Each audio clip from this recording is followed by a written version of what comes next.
صدق اللہ مولانا العظیم و صدق رسولہ النبی الامین المواعظ المبین حکیم الکریم ونحن ولا ذلك لمن الشاہدین والشاکرین والحمد للہ رب العالمین۔ حضرات، آئیے سب سے پہلے مالک رکاب امم شہنشاہ ارض و عجم صاحب جود و کرم امام الانبیاء والمرسلین کی بارگاہ جانب میں جھوم کر درود پاک پڑھنے پڑھے آواز بلند اللہ علیہ یا رسول اللہ صلی اللہ علیہ وسلم۔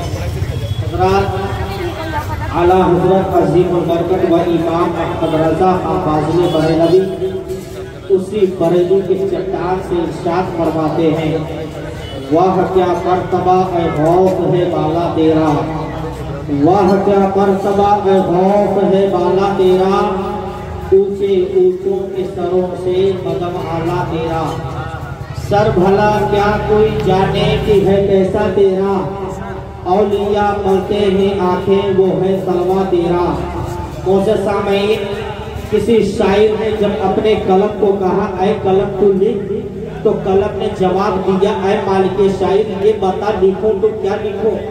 تو شاعر نے کہا اچھا خاموشی اختیار کر، میں نسل انسانیت کو دیکھ کر بتاتا ہوں۔ جب شاعر نے نسل انسانیت کو دیکھا تو شاعر کہتا ہے اے قلم اب تو یہ لکھ، زندگی ناز نہ کر تیرا بھروسہ کیا ہے، زندگی ناز نہ کر تیرا بھروسہ کیا ہے، آدمی ریت کی دیوار ہے رکھا کیا ہے، آدمی ریت کی دیوار ہے رکھا کیا ہے، جن کے لبوں پہ ہلکا سا تبسم بھی نہیں، ان غریب سے پوچھ دنیا کیا ہے، ان غریب سے پوچھ دنیا کیا ہے۔ معزز سامعین کرام، اللہ قرآن عظیم میں ارشاد فرماتا ہے بے شک اللہ کے ولی وہ ہوتے ہیں جو نہ کوئی خوف رکھتے ہیں اور نہ کوئی غم۔ حضرات، یہ میلاد مصطفیٰ ہے، اس میلاد مصطفیٰ میں علماء اکابرین بیٹھے ہیں، یہ اہل علم ہے، ان کو پتا ہے کہ اس مقدس زمین پر ہم جیسے انسان ہی نہیں بلکہ اللہ کا مقدس فرشتہ بیٹھا ہے، یہاں تک کہ مدینے کے تاجدار ہیں، مدینے کے گلیوں سے ہم جیسے گنہگاروں کی اپنی زیارت وہاں کر رہے ہیں۔ حضرات، میلاد مصطفیٰ کی شان کیا ہے، میلاد مصطفیٰ میں بیٹھنے کا فائدہ کیا ہے، آئیے ہم بتاتے ہیں۔ مشکات کی حدیث ہے، وہی حدیث ترمذی میں ہے، اس حدیث سے ثابت ہوتا ہے کہ اللہ کے مقدس فرشتے میلاد مصطفیٰ میں آتے ہیں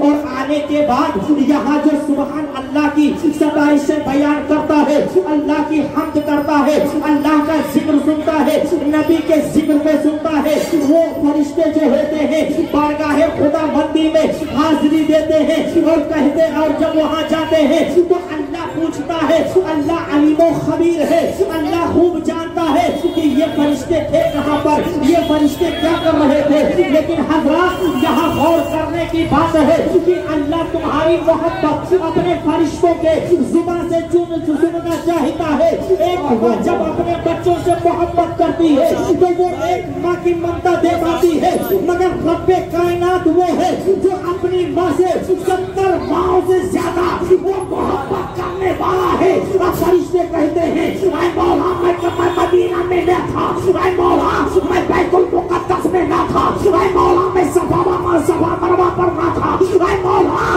میں منع کی وادی میں نہ تھا۔ تو فرشتے وہ اللہ پوچھتا ہے اے فرشتوں یہ بتاؤ تم کہاں تھے؟ تو وہ فرشتے کہتے ہیں اے مولا ایک گاؤں ہے جس کا نام سنگم نگر ہے، اسی قصبے میں آج تیرا ذکر ہو رہا تھا، میں اسی جگہ پہ تھا۔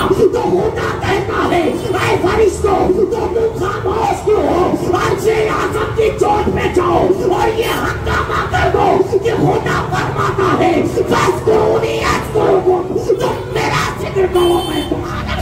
نعرہ تکبیر، نعرہ رسالت، عظمت مصطفیٰ، عظمت مصطفیٰ، رسم غوث حضرات یہ جشن غوث الورا ہے. غوث اعظم کی شان تو یہ ہے کہ مردوں کو زندہ کر دیں, زندوں کو مردہ کر دیں. یہ غوث اعظم کی پاور ہے. معزز سامعین کرام, ایک مرتبہ حضرت بندہ نواز غیث دراز رحمت اللہ علیہ, جن کی مزار اقدس گلبرگہ کے زمین پر آج بھی موجود ہے, وہ ایک بار دوران تقریر میں بول رہے تھے تو ایک نوجوان کھڑا ہوا بولا, اے بندہ نواز, میں آپ کو مانتا ہوں, آپ کو جانتا ہوں, لیکن میں جن کے سلسلے سے منسلک ہوں, میں جن کو چاہتا ہوں, میں جن کو مانتا ہوں, کیا میں ان کو بلا لوں؟ حضرت بندہ نواز کہتے ہیں, ہاں بیٹا کیوں نہیں, ہم ناراض نہیں ہوں گے, تم چاہو جو بولو, تم انہیں بلا لو. اب وہ بندہ کہتا ہے, وہ غوث اعظم وہ ہیں جو ماں کے پیٹ سے پیدا ہوئے ہیں, ابھی کچھ عمر ان کی ہوئی ہے, مگر خدا کی عزت کی قسم 17 پارے مسلسل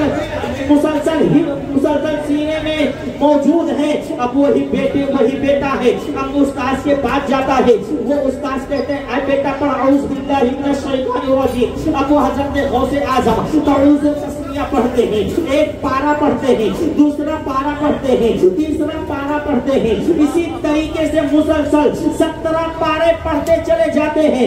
استاذ دیکھ کر کہتے ہیں, اے بیٹا یہ بندہ تو استاذ سے پڑھنے آیا ہے یا ان کو پڑھانے آیا ہے؟ اب غوث اعظم, اب یہ غوث اعظم کی شان ہے.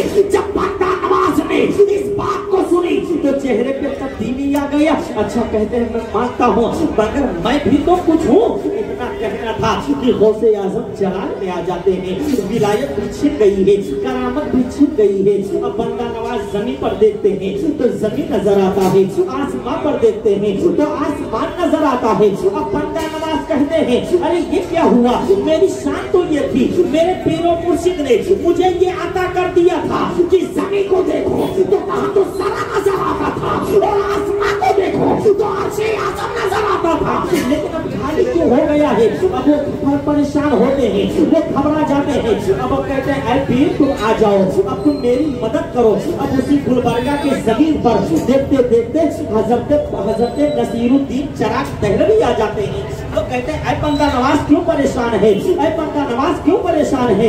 حضرت بندہ نواز سارا واقعہ بیان کرتے ہیں. حضرت نصیر الدین چراغ دہلوی مراقبہ کرتے ہیں. مراقبہ کرنے کے بعد کیا دیکھتے ہیں کہ غوث اعظم جلال میں ہے, خاموش ہو جاتے ہیں. کہتے ہیں, اے بندہ نواز میری بس کی بات نہیں ہے, میں تو ولایت نہ دلا پاؤں گا, میں تو کرامت نہ دلا پاؤں گا. اب بندہ نواز پریشان ہوتے ہیں. کہتے ہیں, کیوں حضور؟ کہتے ہیں, ارے بندہ حضرت غوث اعظم وہ ناراض میں ہے, جب وہ جمال میں ہوتے ہیں تو جو چاہو عطا کر دیتے ہیں, اور جب وہ جلال میں ہوتے ہیں تو ولیوں کی ولایت چھین دیتے ہیں. بے شک. نعرہ تکبیر, نعرہ رسالت, جشن غوث الورا, نعرہ رسالت. سبحان اللہ. حضرات اب حضرت نصیر الدین کہتے ہیں, ایک مرتبہ غوث اعظم تقریر کر رہے تھے, مجمع بیٹھا تھا کہ ایک پرندہ آتا ہے, شاخ پر بیٹھتا ہے کہ چہچہانے لگتا ہے. اب مجمع کی جو توجہ تھی چیل اپنی طرف لے لیا ہے. اب وہ حضرت غوث اعظم گھور کر دیکھتے ہیں کہ اس کا سر جو ہے تن سے جدا ہو جاتا ہے, وہ زمین پہ گر جاتا ہے. حضرت غوث اعظم سارا واقعہ بیان کرنے کے بعد جب تقریر ختم کر دیتے ہیں تو حضرت غوث اعظم پرندے کو اٹھاتے ہیں, اس کا سر جو ہے اس کے تن سے جوڑ دیتے ہیں اور کہتے ہیں, بسم اللہ, اے پرندہ زندہ ہو جا. اب وہ پرندہ زندہ ہو گیا تو شاعر نے کہا, ایسا سر تن سے جدا چیل کا تھا, ایسا کہ اڑا دیتے ہیں غوث اعظم. یہ شان غوث اعظم کی ہے. اب حضرت نصیر الدین کہتے ہیں, میری بس کی بات نہیں, کہو تو میں اپنے پیر کو بلا دوں. کہتے ہیں, ہاں ان کو بلا لو. اب وہاں دیکھتے دیکھتے حضرت نظام الاولیاء محبوب الہی آ جاتے ہیں. کہتے ہیں, حضور بندہ نواز کی کرامت چھن گئی ہے, ان کی ولایت چھن گئی ہے، ان کو واپس کروا دیجئے۔ کہتے ہیں کون ہے؟ کون چھن لیے ہیں؟ پھر حضرت نظام الاولیاء محبوب الہی مراقبہ کرتے ہیں، کیا دیکھتے ہیں؟ غوث اعظم جلال میں ہے، غوث اعظم کی شان بیان کرتے ہیں کہ ایک مرتبہ ایک نوجوان کو گھاٹ پہ لٹایا گیا اور اس بستی کے لوگوں نے غوث اعظم کا مذاق اڑانے کے لیے، ان کی کرامت کی توہین کرنے کے لیے، ان کے ولایت کی توہین کرنے کے لیے یہ سارا کھیل رچا تھا۔ اب حضرت غوث اعظم کی بارگاہ میں جاتے ہیں اور کہتے ہیں حضور جنازہ پڑھانا ہے۔ غوث اعظم کہتے ہیں یہ غوث اعظم زندوں کا جنازہ نہیں پڑھاتا ہے، مردوں کا جنازہ پڑھاتا ہے۔ اللہ کے ولی وہ ہوتے ہیں جو خوب جان جاتے ہیں اپنے، وہ لوگ کہتے نہیں حضور وہ تو خود مردہ ہے۔ لیکن یہاں معاملہ کیا تھا؟ یہاں کیا کیا گیا تھا کہ اے بچہ جب غوث اعظم پہلی تکبیر کہیں گے اللہ اکبر تو تو کھڑا ہو جانا، اب ہم ان کے مذاق اڑا لیں گے، ان کی توہین کریں گے۔ اللہ اکبر، غوث اعظم جنازے پہ کھڑے ہوتے ہیں، تکبیر کرتے ہیں، اللہ اکبر کہتے ہیں۔ پہلی تکبیر ہو گئی ہے، دوسری تکبیر ہو گئی ہے، مگر بچہ نہ اٹھا۔ اسی طریقے سے چوتھی تکبیر ہو گئی، اب لوگ پریشان ہو گئے، ارے یہ اٹھتا کیوں نہیں ہے؟ ابھی یہ جب چلے جائیں گے تو ہم توہین کس کی کریں گے، ہم مذاق کس کا اڑائیں گے؟ تو حضرت غوث اعظم سے سب رونے لگتے ہیں، کہتے حضور اس کو زندہ کر دیجئے۔ تو غوث اعظم فرماتے ہیں میں مردوں کا جنازہ پڑھاتا ہوں اور جس کا جنازہ پڑھا دیا وہ قیامت تک زندہ نہیں ہوگا۔ نعرہ تکبیر، نعرہ رسالت۔ حضرت نظام الاولیاء کہتے ہیں میں اپنے پیر کو بلا لوں، کہتے ہیں حضور تم بلاؤ تو دیکھتے دیکھتے حضرت بابا فرید الدین گنج شکر آ گئی۔ جب وہ مراقبہ کرتے ہیں تو کیا کہتے ہیں کہ غوث اعظم جلال میں ہے۔ اب وہ کہتے ہیں میری بس کی بات نہیں، تو وہ کہتے ہیں اے بندہ نواز پریشان نہ ہو، ہم اپنے پیر کو بلاتے ہیں۔ کہتے ہیں حضور اپنے پیر کو بلا لو۔ اب اسی گلبرگہ کے زمین پر حضرت بابا فرید الدین کہتے ہیں اے پیر ادھر آ جاؤ۔ اب دیکھتے دیکھتے حضرت بابا قطب الدین بختیار کاکی آ گئے، اب وہ بھی مراقبہ کرتے ہیں۔ مراقبہ کرنے کے بعد کیا دیکھتے ہیں؟ غوث اعظم جلال میں ہے۔ اب وہ کہتے ہیں ہم اپنے پیر کو بلا لیں، ہم پاور نہیں دلوا سکتے ہیں۔ بندہ نواز کہتے ہیں، سارے لوگ کہتے ہیں حضور تم اپنے پیر کو بلا لو۔ اب دیکھتے دیکھتے حضرت خواجہ معین الدین آ گئے، حضرت خواجہ معین الدین آ گئے۔ اب وہ آتے ہیں، معاملہ پیش کیا جاتا ہے، واقعہ بیان کیا جاتا ہے۔ اب وہ بھی مراقبہ کرتے ہیں، کہتے ہیں میری بس کی بات نہیں، غوث اعظم جلال میں ہے، اب تم کہو تو ہم اپنے پیر کو بلا لیں۔ کہتے ہیں حضور تم اپنے پیر کو بلا لو۔ اب دیکھتے دیکھتے حضرت خواجہ عثمان فاروقی آ گئے، وہ بھی آتے ہیں مراقبہ کرتے ہیں۔ مراقبہ کرنے کے بعد کیا دیکھتے ہیں کہ غوث اعظم جلال میں ہے، میری بس کی بات نہیں، میں ولایت نہیں دلوا سکتا، ہاں یہ ہو سکتا ہے میں نبی کو بلا لوں۔ وہی مقدس زمین ہے جہاں آج عرش کی نشانی سبحان اللہ، عرش کی نشانی موجود ہے۔ اللہ کے نبی آتے ہیں، عرش کی نشانی موجود ہے، اسی عرش کی نشانی پر اللہ کے نبی کی بارگاہ میں معاملہ پیش کیا جاتا ہے۔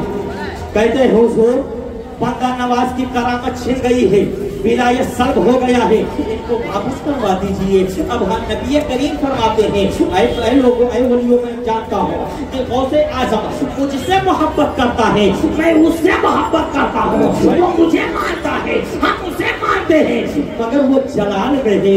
اب تم کہو تو ہم فاطمہ کو بلا لیں، وہی اپنے بیٹے کو راضی کر سکتی ہے۔ لوگ کہتے ہیں حضور بلا لو، وہاں پردوں کا انتظام کیا جا رہا ہے۔ حضرت فاطمہ الزہرا آئی ہے، وہ کہتے ہیں بیٹا تو کیوں ناراض ہے؟ کیا بولے؟ اے بیٹا تو کیوں ناراض ہے؟ غوث اعظم فرماتے ہیں آپ کیوں آ گئی؟ میں نے ماں کے بات کو کبھی ٹالا نہیں۔ فاطمہ کہتی ہے بیٹا تم وہ بندہ نواز کی ولایت دے دو، کرامت دے دو، مرتبات دے دو۔ حضرت غوث اعظم فرماتے ہیں اے ماں اگر تو کہتی ہے تو یہ ولایت میں دے دیتا ہوں، مگر اے ماں تو سن لے۔ فاطمہ کہتی ہے میں کیا سنوں؟